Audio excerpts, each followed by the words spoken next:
Hello, Garland Nixon here, and we're going to talk about this Charlie Kirk business, whatever the heck's going on. No, actually, we're not talking about Charlie Kirk. I'm sorry, that's another one. We're going to be talking about the EU weekly airspace violation claim against Russia. I've been talking about Charlie Kirk so much, I can't get it off my mind. Nixon here.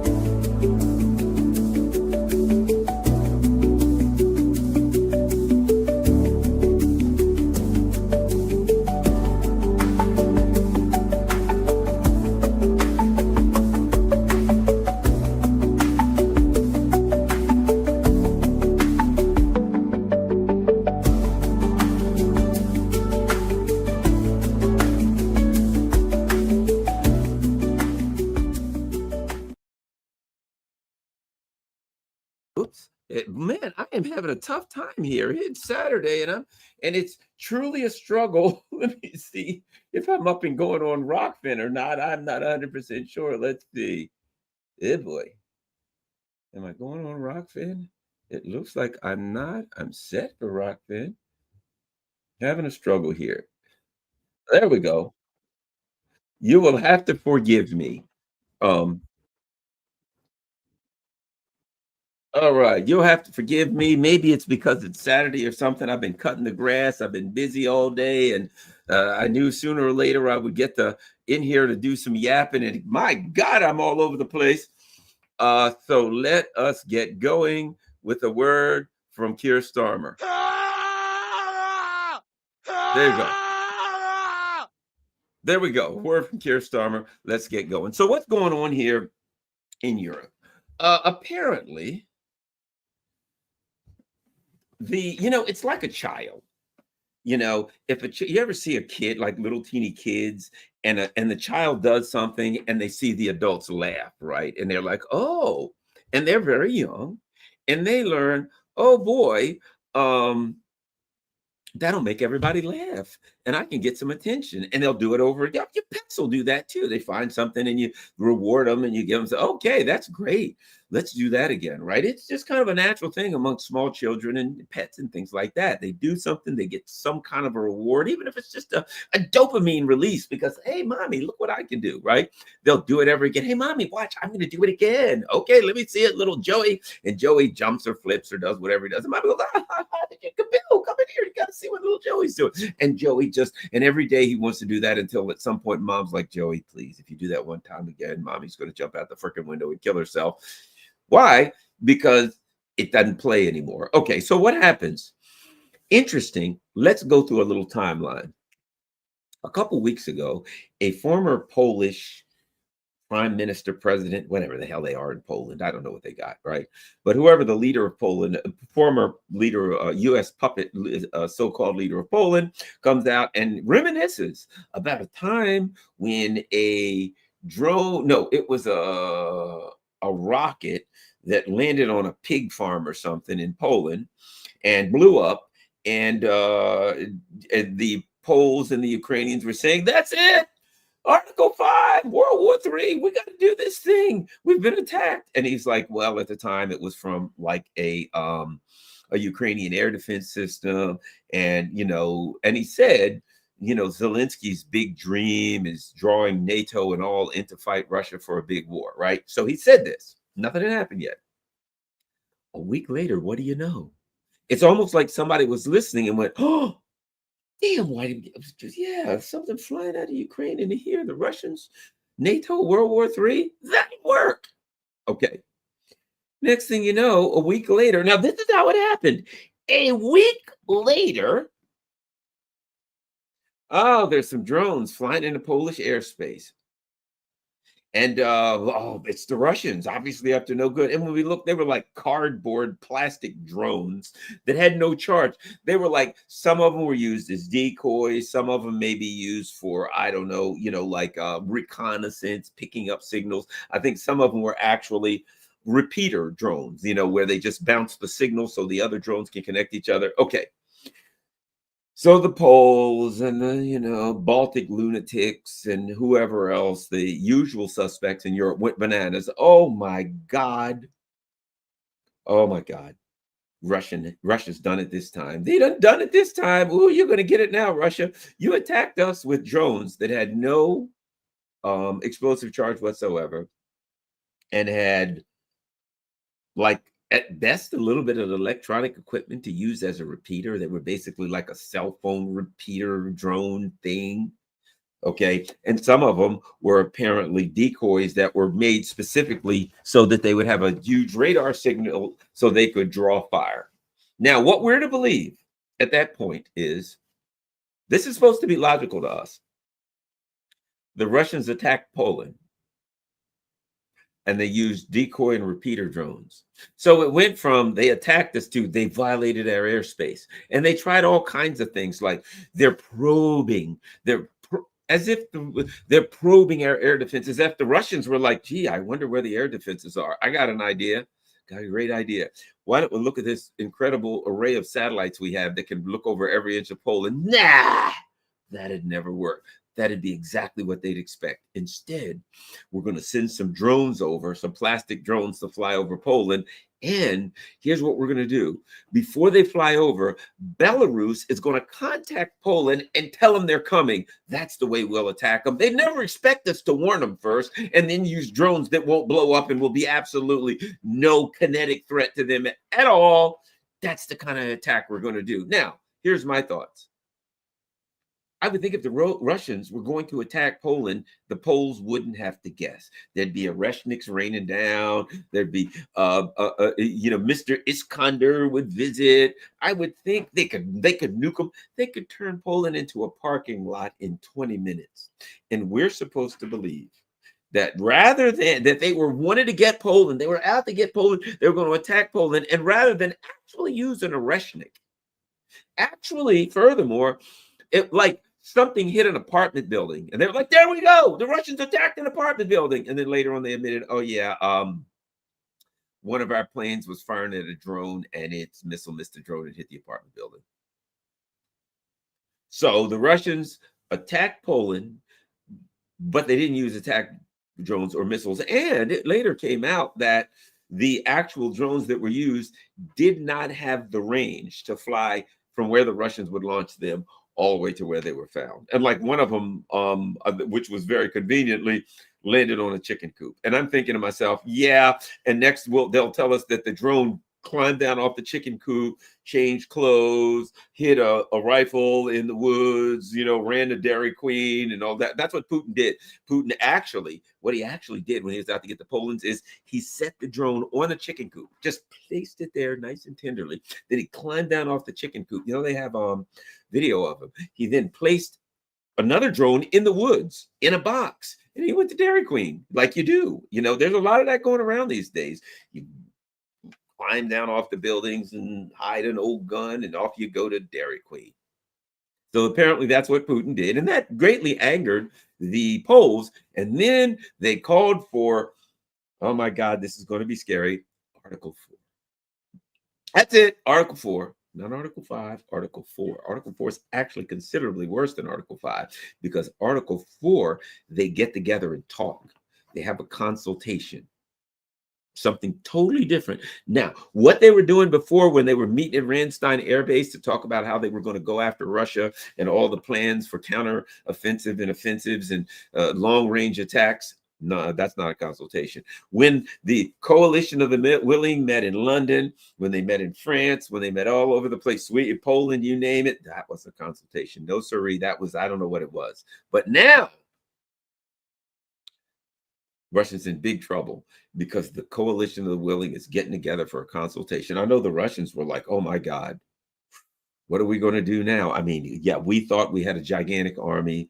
We got nukes, we got Oreshniks, everything we need to protect ourselves. But the one thing we didn't ever consider was that NATO would get together for a consultation. There's no defense. We don't have an anti-consultation system. We only got an air defense system. We don't have anti-consultation missiles. What are we going to do? We're going to die of NATO's consultation. So they got together and they did their consultation thing. I guess, I'm just guessing, because all I saw was that they were calling for Article 4. Whether they actually ever did the Article 4 thing, here's the truth. How the hell would we know? They could just call and tell us, yes, we decided to institute Article 4. Great. Did you do it? Yeah, we did. Really, where? It was a Zoom meeting. Oh, okay, there you go. Article 4. Think about it. They're instituting Article 4. In theory, and in practical application, it's probably a Zoom meeting. I doubt if the first tank brigade is pooping themselves because a bunch of schmucks from NATO who are out of missiles and tanks and everything else got together for a friggin' Zoom meeting. I doubt it. I doubt if the Russians are afraid of that, but I don't know. It could be quite alarming to the poor Russians to know that Macron, and Starmer are getting together for a Zoom meeting. I tell you what it sounded like. Hey, Mr. Starmer, do you have a comment for the Zoom meeting? There you go. Keir Starmer's first comment. So here we go. Now, apparently they were upset. And let's look at what upset them. Here's a thing that bothered them. It didn't work as well as they wanted. Let's go. Who was that aimed at? It was aimed at this guy right here. The drones that violated Poland's airspace could have been disabled and lost control, U.S. President Donald Trump has suggested. No, that's not possible. These were a blatant, vicious, and warlike attack. In fact, I saw a picture of one of those drones sitting on top of a chicken coop. How can you excuse that? The humanity that a drone that didn't actually have enough range to get to that chicken coop, but the Russians are so evil. See, you have to understand this. The Russians are so evil that their drones are evil. And when they run out of energy, whatever it be it battery power, whatever they burn, or these evil drones run off of, they're heading for Poland and they run out of power. And we're like, the drones are out of power. And the drones are like, yes, but we're evil. And they run on pure evil, on just Putin evil. That's what the drones, they actually burn that like fuel. Works for evilness. Anyway, Warsaw has claimed that 19 drones entered the country's airspace on September 10th, accusing Moscow of staging a provocation in order to test NATO's response. A provocation?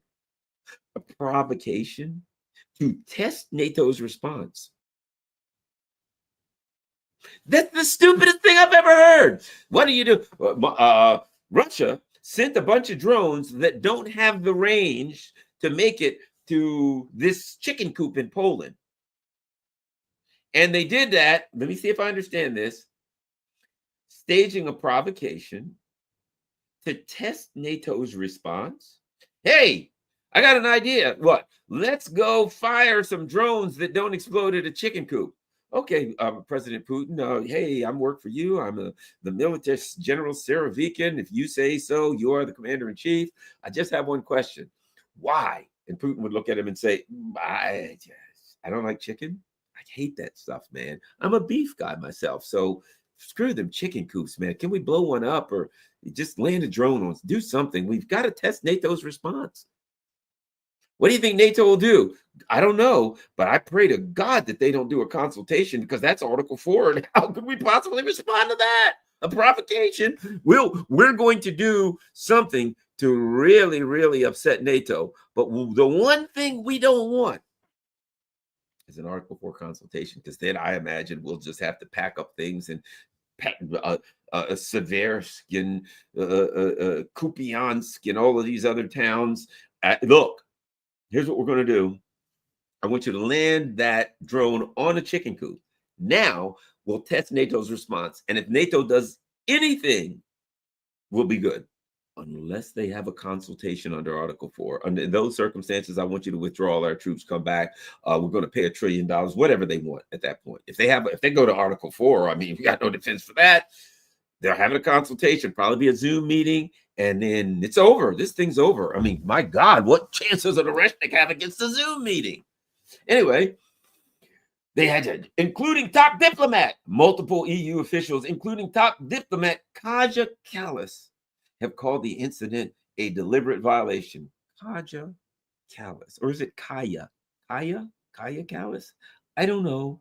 But as far as I can see, she's got to be one of the stupidest people I've ever seen in my life. You know what? If your top diplomat is Kaya Kallas, it's already over for you. If NATO's top diplomat has the IQ of a mosquito. But mosquitoes are probably far more intelligent than Kaya Callas. But she's a bloodsucker nevertheless. But I'm just saying it's a deliberate violation. They deliberately. That's why Belarus called first and said the drones are coming. Hey guys, some drones are heading into your area, but nothing personal. Deal with them. And oh, by the way, none of them have explosive charges. According to the Russians and the Belarusians, I don't know if it's true. According to them, the Russians and the Belarusians, according to them, there was electronic warfare that threw them off course. But according to Kaya Kallas, it was a deliberate violation. This calls for Article 4. Trump was asked, and now here's the problem. Let me point you to the problem that Kaya Kallas and her ilk have. Trump was asked about the affair in an interview with Fox News on Thursday. The U.S. president refused to say whether the drone incursion was deliberate or not, suggesting the drones could have simply strayed after being subjected to electronic warfare.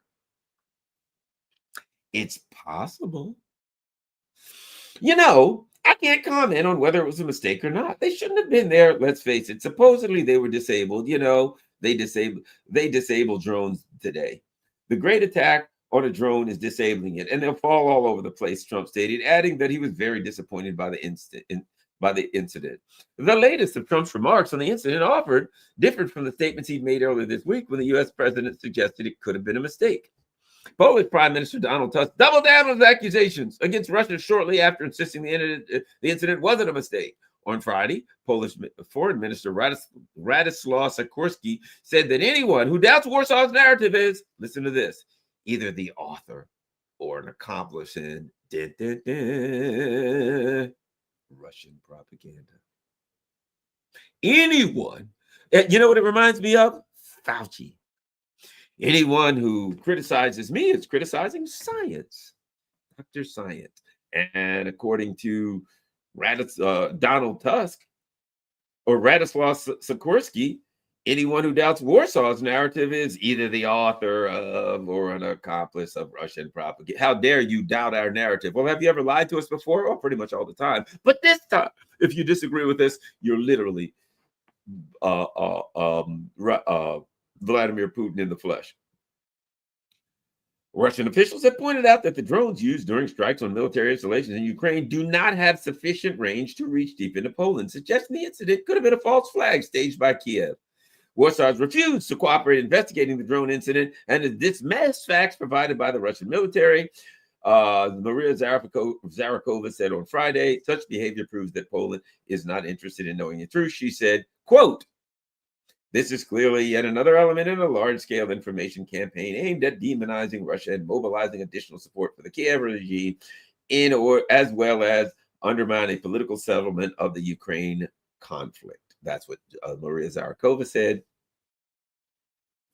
And I kind of look at it like that. Why would I be suspicious of that? Well, let's see. Week 1, former president said, yeah, you know, I remember the good old days when the Ukrainians fired missiles into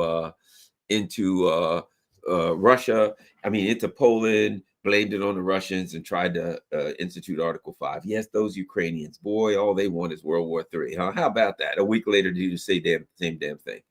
And let's see here. Okay. NATO's defense minister calls for shooting down Russian warplanes. NATO should shoot down Russian warplanes. Lithuanian defense minister Doval Sakalina has said. Her comments came after Estonia, Lithuania's neighbor, accused Russia of violating its airspace. We need to mean business, claiming that Russia tested the bloc's borders for a reason. Turkey set an example 10 years ago, referring to an incident in which the Turkish Air Force forced down a Russian bomber over Syria, where Moscow was aiding the government of then-President Bashar al-Assad. So, Estonia claimed that earlier this week that 3 Russian military aircraft violated its airspace for 12 minutes in what it called an unprecedented brazen incursion. The Russian Defense Ministry denied the accusation, saying that its jets flew over the neutral waters of the Baltic Sea more than 3 kilometers from Estonia's Vindloo Island without violating Estonian airspace. Let's see. We got a big problem now. Tallinn also requested urgent consultations with its fellow NATO members under Article 4. The incident took place just weeks after polls. So now It's Article 4 again. Sounds like time for another Zoom meeting, huh? Another time for another Zoom meeting. Time for another Zoom meeting. So that's what we got. We have now every week. Now you'll notice something about these things, these horrific, unthinkable incidents that the Russians are involved with. First incident that was referred to by the former Polish prime minister involved a Ukrainian missile going into Polish airspace and an attempt to blame it on the Russians. Okay, that's discussed 1 week. Let's do a timeline here. Week 2, immediately after that discussion, what do you know? Some of drones come flying into Poland that were not dangerous in any way. Let's see. Let me see if I can find a picture. Drone on Poland chicken coop.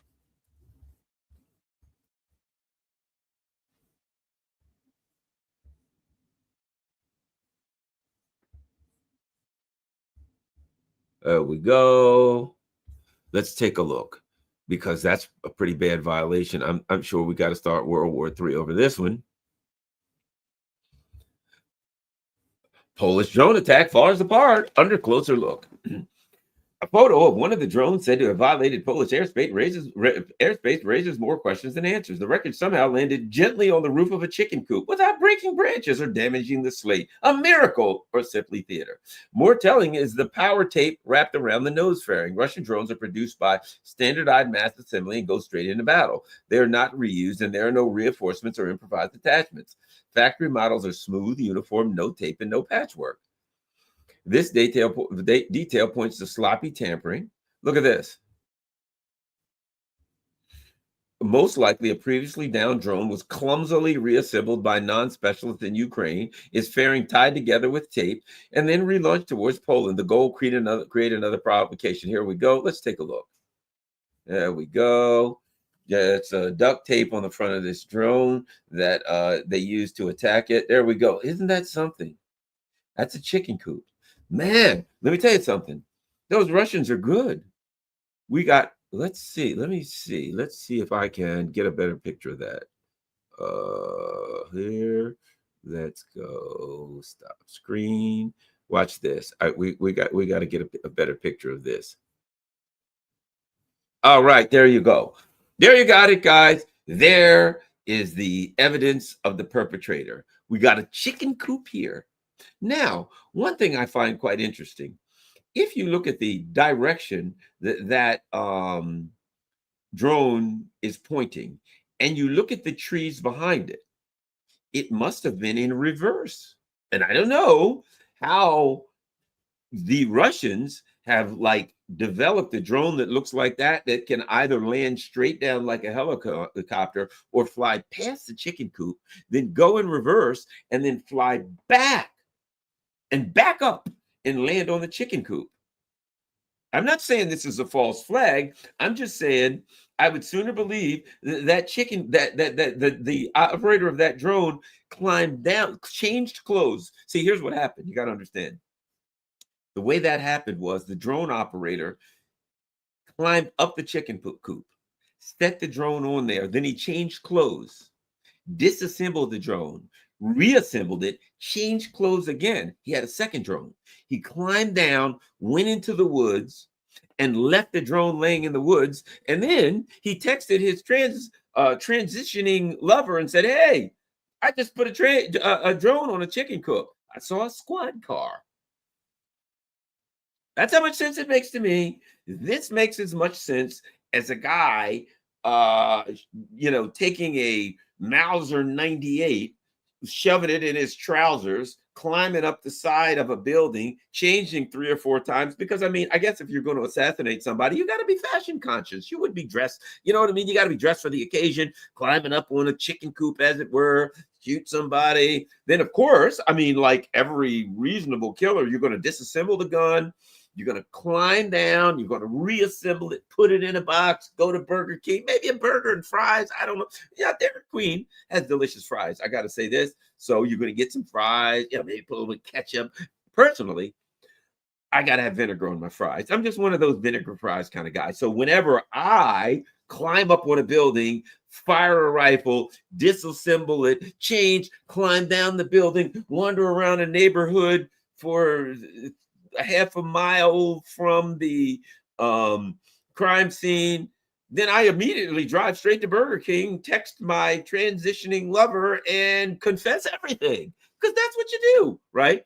And I would imagine from the looks of these things that after that magic drone somehow flew through those trees, think about this. That drone flew through those trees. How fast do drones go? I'm thinking, I don't know, kind of fast. And then landed on that chicken coop. That, my friend, was one hell of a drone pilot. Look over there. There you go. And the Russian drone, look at that. The whole nose of it is taped on, right? I mean, the wings seem to be okay. It's got some holes in it. Seems like it's a bit weather beaten, but there's some duct tape on the front. So I guess it was duct taped together. That's how it made it so far, duct tape.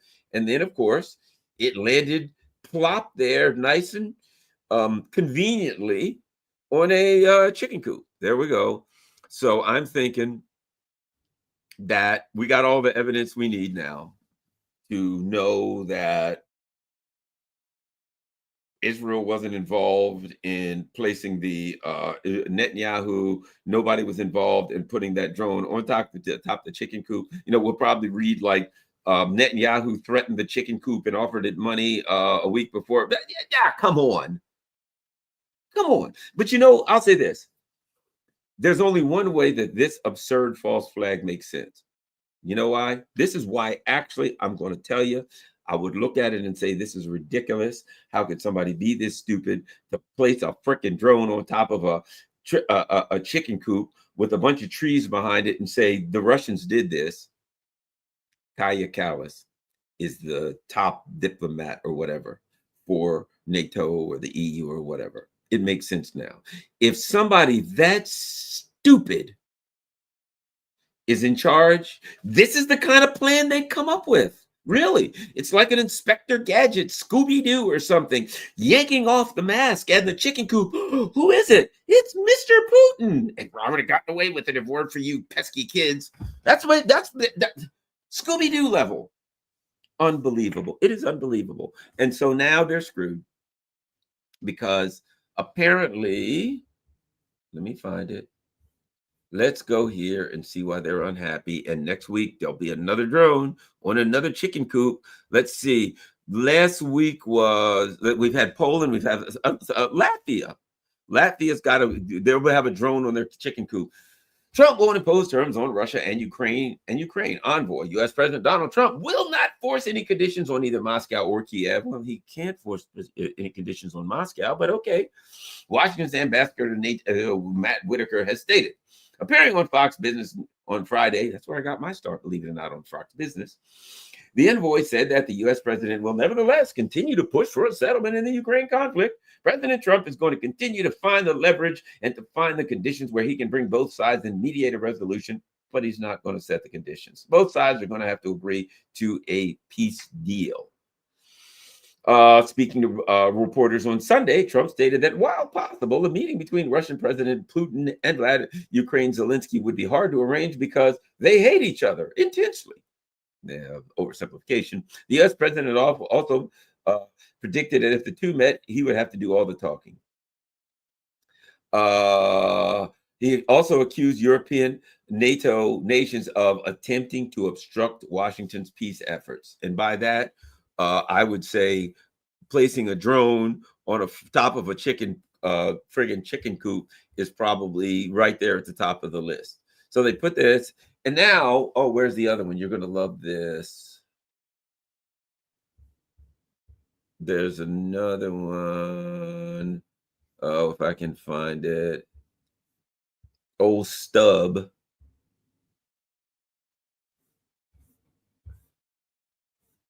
Oh gosh, I can wish I could find it. I'll look. The guy in charge of Finland, whose name is Stubb.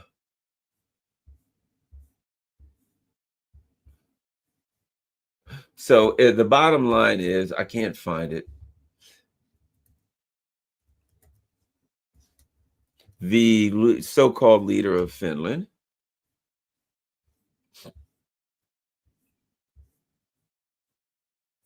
I don't see it. At any rate, the leader of Finland has recent. Oh, here we go. Oh, I got it. I got it. I really wanted you to see this one. I'm sorry I took so long, but you got to see this. You ready? It's from the Independent. European countries must be ready to fight Russia as part of security guarantees, says Finland's president. The Finnish leader said new security guarantees being discussed could see European countries engaged militarily with Russia. What is there, like 6 million people in Finland? That ain't even a speed bump for the Ruskies, pal. It's not. You wouldn't. They would use the Finnish or the Finland army to pick their friggin' teeth when they got finished eating the food off of your plate. Oh, Mr. Tough Guy over there in Finland, he's got 6 million people in his country. A small borough in Moscow at the most. Yeah, talking big trash. Him and why don't you get Kaya Kallas and get Estonia and Latvia and Lithuania to join in the fight all together? Let's see, you got 6 million people. Maybe you can come up with 8. European countries would be compelled to fight if Moscow launched further military action against Ukraine as part of a post-war security guarantees being discussed by the Coalition of the Willing. Alexander Stubb that any security guarantees negotiated would have to act as a strong deterrent. That deterrent has to be plausible. Ask if security guarantees would mean European countries promising to engage militarily with Russia.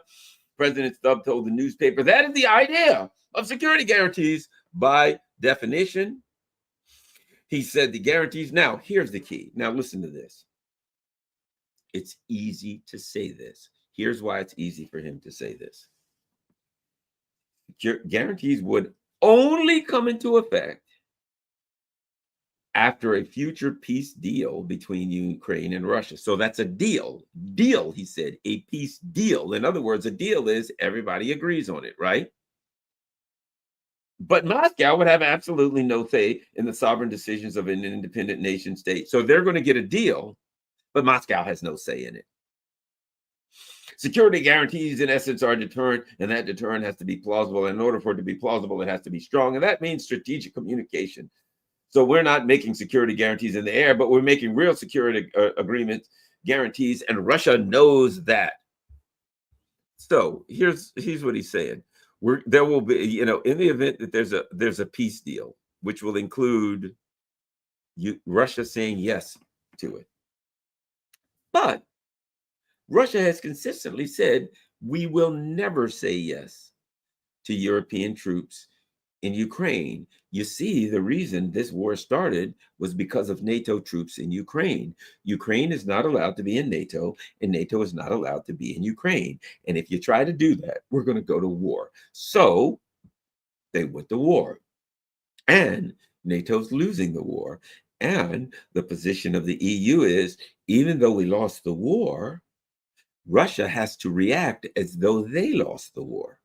So Russia has to give us everything we want as though they lost. And Russia's saying, that sounds fine to us because we'll just keep fighting until you figure out who won and who lost. See, that's the beauty of Russia's position.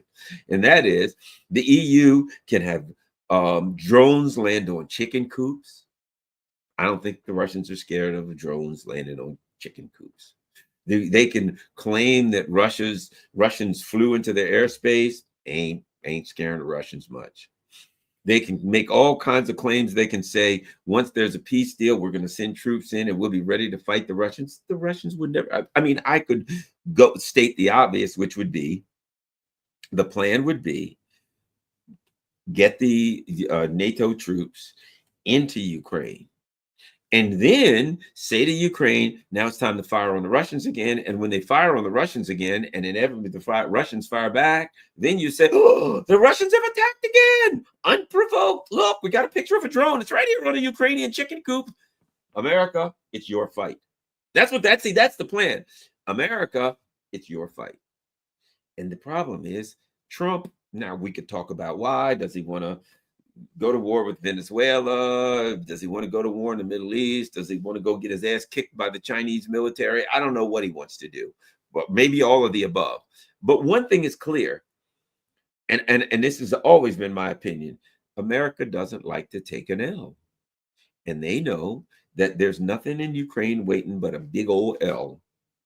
Great big one. And America don't like to take L's. And now that it's set up for a loss, America will exercise the, dare I say it, Samsonite option. America is going to walk away. That's what they always do. You can go back 2 years. I've been saying when it all comes down to it, they will walk away. They're out. They're done. It's what they do every time. No, America's not sending soldiers to fight for Ukraine. That's why you're cannon fodder. Look, Finland, you got a little old military, a couple, I don't know, 100,000 maybe, if that. If they want to go die and be cannon fodder, the U.S. doesn't have a problem with that. Estonia, Latvia, you guys can probably go together and get a couple dozen soldiers. Send them over. That 1, 2, or 3 drones, they're all dead. You think the U.S. has a problem with that? None. But the United States is sending nothing. The Ukrainians were and still are cannon fodder. That's all they are. That's their value, and they are earning their keep. And when the U.S. finally wakes up one day, as they're doing now, and says, looks like the war's lost, oh, crap. They're yours now. They're yours. We're done. It looks like we did all we could. It looks like, now, did they tell the Ukrainians that they would be there as long as it takes? Yes. You know what that means? Nothing. Nothing. It means nothing. It means they lied like they always lie. Ask the Iranians if the United States told them the truth about the JCPOA or anything else. Ask anybody around. This is the United States. Ask the Native Americans. Hey, the United States made treaties. Did they keep them? Nope, none of them. They broke every one. And somehow the Ukrainians think they're going to keep their word with them. It ain't what the U.S. government does. You're cannon fodder. Shut up. Keep sending your bodies to the front to have them torn to shreds. Meanwhile, you're playing right into the Russians' hands. You know why? Because you'll notice, and the president of Finland, old Stubb, explains kind of how things are working out for the Russians. What does he say? We got to get in there and fight the Russians. And the Russians are like, well, if you want to continue to do like the rest of these bastards, Finland, send your army into Ukraine and we'll kill every one of them. So what's happening? The Ukrainians are like, we must stay here and hold this ground, hold this town, Netriopolsk or some crap like that, right? We got all this forever. And the Russians are like, yeah, good idea. Why don't you hold that? You should send in reinforcements. We've got you almost surrounded, but not quite. There's still a way for people to come in and out. Now, maybe under fire control, and the odd and occasional artillery shell may fall in that little alleyway that we've deliberately provided for your people to come in and out, but give it a shot. And they'll send people in, and the Russians will bomb the hell out of them. And when they try to run artillery and they're under fire control, they'll bomb the hell out of them. They'll just say, look, keep sending them in. It's like a roach motel. Roaches come in, but they don't come out. Send NATO, you want to send plenty of mercenaries? That's good. Poles, the Georgian Legion, whatever. Send all of these fascists in, and we'll machine gun them. So that way, from the Russians' perspective, when it's all said and done, ain't nobody left to fight. We're going to do, the NATO. Well, yes, when it's all said and done, we're going to do some kind of a dirty war against Russia. And Russia's position is, with whom? With whom? You see, denazification can be looked at a lot of ways. And I would suspect the way that the Russians look at denazification is, look at this. We've got all of these battalions of Nazis. We could try to reform them. Perhaps re-education. Perhaps we could sit down and talk with them. Or we could machine gun those bastards. We're going to go with plan B. Really, I think that's the Russians. And guess what? And the NATO's like, yeah, we're all in for plan B. Send more. More people to the front. And every now and then NATO calls over to Ukraine. Hey, Ukraine, yeah. What's wrong with you guys? You lower the age. And the Ukrainians are like, well, we've already taken everybody between the age of 15 and 85. And they're like, yeah, don't you have any 86-year-olds or 14-year-olds you can send? Well, some, but we shut up and send them. And what do the Ukrainians do? All righty, man, another go down to the old retirement home and get some of those guys there with the aluminum walkers. They can't hear, so that the artillery fire won't bother them. In you go there, pops. Hop here. Put this on. We're going to cover you in a camouflage blanket and send you to the front. What's that? You want me to do the bump? No, the front. We're sending you to the front. Oh, okay. Bunt cake. I love bunt cake. We're having bunt cake for dinner. No, you're going to the front.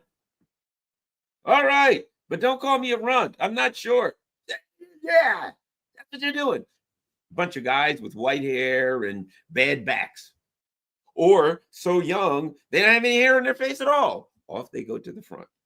And at some point, there won't be any of them left. Ukraine will be the place to go if you want a Nazi Barbie, if you want a wife from Ukraine, a wife from a country where there's no men. And I've seen Ukrainian women, they may have a few Hitler tattoos on them. Fair enough. They may have around the house a little iconography of the Third Reich. Some things you might have to deal with. But, they got no husbands. There's going to be no sperm left from the Ukrainian background, okay? So all of the children born out of Ukraine will be half something else. It won't be Ukrainian. That's going to be it. Denazification is going to consist of the West shoving all the fighting age males and then some into the cauldron of Russian artillery, and of course, the Russian artillery doing what artillery does. So that's the way I see this thing going. Denazification is going to be, there's nobody. And in the end, of course, after the Russians exhaust their enemy, there will be, number one, nobody left to fight. Number two, anybody left will have lost the will to fight. And the only thing NATO, you see, look, let me explain something to you. When people do something, oftentimes it's because it's the only thing they can do. Okay? So the fact that these NATO countries are putting old beat up duct tape together drones on chicken coops is because that's all they can do. They can't fight Russia. They don't. And how about this? Let's see. How about this? Trump.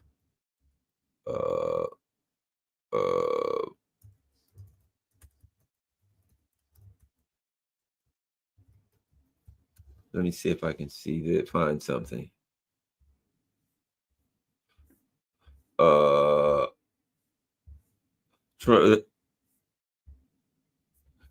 Apparently, see if I can find something within the past week.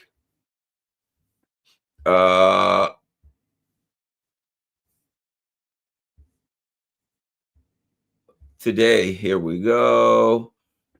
A block on some arms sales to Europe. Okay, I'm not going to get into it, but here we go. The Atlantic. Ooh, the bastion of freedom. Where is it? Let's look at the Atlantic. The U.S. is, I love the way they put this, right? You know, it's propaganda.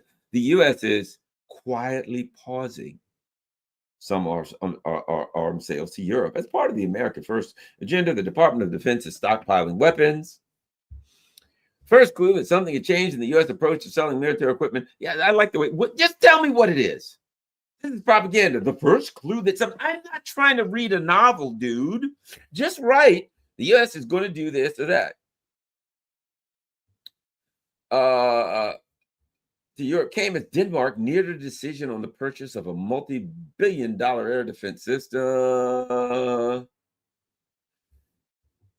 As the deadline approached, the Pentagon suddenly lost interest. We couldn't understand why. A contractor had been tracking the discussion. It seemed like a no-brainer.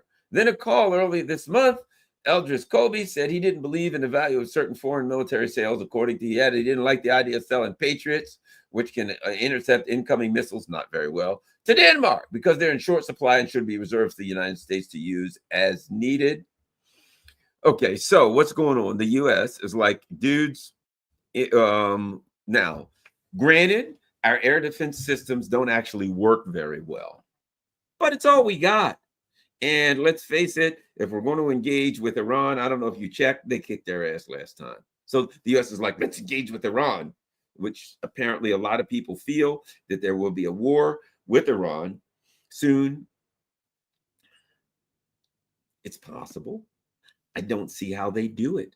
They lasted 12 days last time, and Iran is stronger. Iran is more prepared. Iran has better air defense system. Iran has a better understanding of what they're up against. And might I add, the last time they attacked Iran, they had a 12 to 14-hour period where Iran's air defenses and stuff were down. And so they were able to have a jump start. I don't think they're going to have that jump start this time.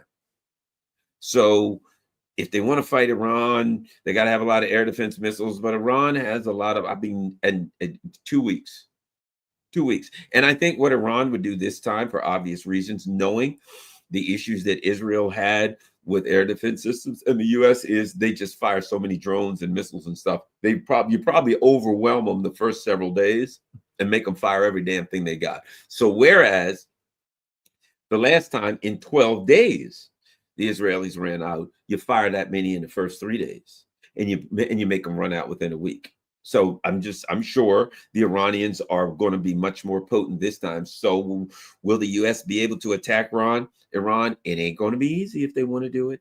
It ain't going to be easy. Number one. So I believe it when I see it. Venezuela wouldn't be wise. Wouldn't be wise to attack Venezuela. Venezuela's not going to be a pushover. And what the hell are you going to do? You could never put troops on the ground in Venezuela. You could never do that. They got like 4 million people that they've given small arms to that are their militia. And I've been there. I've traveled around Venezuela. Trust me when I tell you, them people are ready to fight. There's a reason the United States never attacked Venezuela before with all that oil, because you couldn't hold it. You get on the ground, they're going to fill you full of holes. From every berg, every building, everywhere you walk, there's going to be rounds all over the place. You're going to get chewed to pieces. So maybe he wants for Venezuela. Maybe he still has China in his eyes. Well, notwithstanding the fact that they have demonstrated the weapons that they have, and we have no prayer of doing anything in that region. Maybe we can drag the Philippines, Japan, and South Korea. Maybe we'll throw them at China and Ukrainize those poor bastards. I don't know what the plan is, but the plan obviously no longer involves sending our Patriot missiles, our air defense, and all that crap to NATO. It's over, done. And obviously Trump is finished with that crap. And think about this. Think about this. Let's put these two things together. Number one, Trump says, I ain't sending you no more Patriot missiles, no more Patriot systems. We need them for ourselves. And what do they stage as a false flag? Something that specifically requires air defense. Think of the false flag. Trump, I'm not sending you anything that has to do with air defense. What do you know? They're violating our airspace. They're violating our airspace with drones. They're landing on chicken coops, for God's sake. They're flying near our islands in the Baltic Sea. They're doing all kinds of things. We might have to shoot them down, shoot their planes down. No fly zone. Oh, you know what, Trump? Granted, you just said you couldn't give us any of your air defense systems or missiles. Will you change your mind now that we have just multiple violations? And Trump will probably be, I don't think so. They'll be, well, okay, well, next week. I guarantee you this. Next week, the Russians will be flying even more over all kind of stuff that we have, flying over our islands, flying over our fields and chicken coops and things like that, landing drones everywhere. Maybe a rabbit hutch, a sheep farm. I'm telling you, those Russians, they're dead. Those devious bastards. They're up to no good. How about that, Donald Trump? If the Russians land a drone on a chicken coop and a rabbit hutch and possibly a sheep farm, how about those three things? Just think maybe we get a few more Patriots? No! These people are pathetic, and their plan ain't going to work. And it's so obvious, this a false flagathon. It's just pathetic. Once again,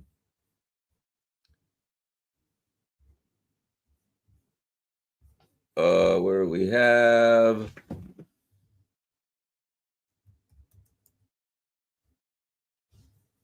we got to look at this picture one more time. You guys, I'm sure you want to see, because you want to see, everybody needs to see the evidence of, now see, the Russians are devious. First of all,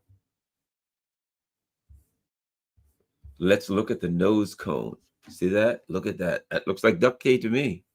Let's get a clear look at these darn Russians. Look at this. So we got duct tape here, right? Duct tape. Now let's look over here. So apparently this drone somehow flew between those trees. Maybe it turned sideways, kind of like the plane that slammed into the magic plane that slammed into the Pentagon on 9/11. You know what I mean? It somehow flew through those trees masterfully. Masterfully. Look at those bushes and look at the direction that it's flying. Flew through those trees and landed just like that. Or perhaps it landed straight up and down, or perhaps reverse. I don't know. Do drones have reverse? This one obviously does. It flew in backwards. Well, you know what? Actually, that's how evil the Russians are. That's a special kind of drone. It flies backwards.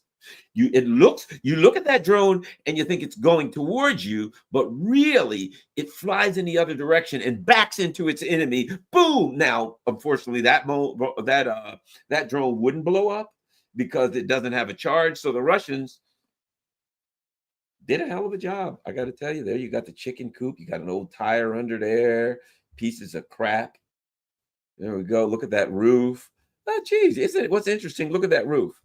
No damage whatsoever to the roof. It wasn't broken. It wasn't cracked. A chicken coop was attacked by a Russian drone, and they weren't even able to break. I guess that's probably fiberglass, maybe. This drone was not even able to break the fiberglass cover. And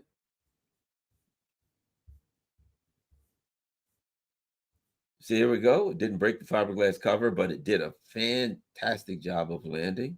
We can see that one of the wings is hanging off the roof. And, I don't know how the Russians did it, but damn, they're good.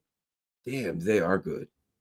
Good drone flyers anyway. All right. So there we have it. The Russians are caught red-handed landing drones that fly backwards on chicken coops. What are we going to do? It's time for Article 4, and I guess we've got to have some kind of a Zoom meeting over this one with Kaya Callis. So at any rate, thanks a lot, everybody. I'm on my way out. Please, if you can afford it, Patreon.com. Thank all my Patreon people. PayPal, buy me a coffee, Cash App. If you can afford to donate towards my upcoming Russia trip, that'd be great. There's my Cash App there. And of course, I got a P.O. box. So if for some reason you are able to maybe send something to the P.O. box, but also people send me books. I got to open this book. I get a lot of good stuff. Look at this. Look what I got from my P.O. box. Haven't even opened it yet. Somebody sent me a book. Isn't that awesome? I got a book. So I got to open that and see what the book is. I get books. Sometimes people just send a letter. Sometimes people send gift cards. So whatever the case may be, or as I said, if you could send a donation, that's appreciated. But whatever the case, I certainly appreciate everybody who watches this show. The most important thing you can do is share this on all your social media platforms. I'm out.